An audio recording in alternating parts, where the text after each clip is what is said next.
Guys, di ba sinabi ko na sa inyo na wag niyong tatangkilikin ang laruan na Labubo Dolls? Ngayon lumabas na yung katotohanan na talagang ang Labubo Dolls na ito ay sa demonyo talaga. Sa video na ito, mas i-reveal pa natin na talagang ito ay hindi natin dapat tangkilikin, lalong-lalo na kung ikaw ay Kristiyano at galing sa Biblia ang pananampalataya mo.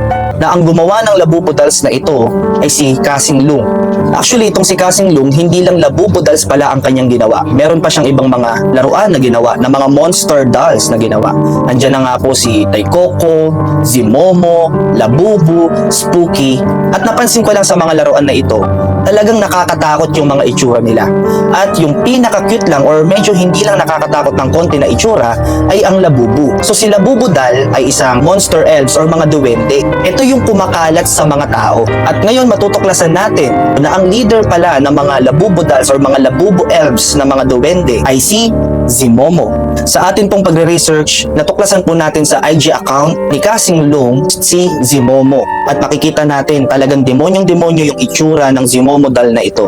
Meron pang tatak ng 666. In the book of Revelation chapter 13 verse 18, makikita po natin ang tatak ng halimaw na 666. So ang numerong ito po ay tatak ng demonyo. Hindi kaya ito ay nagre-represent kay Satan, kay Satanas?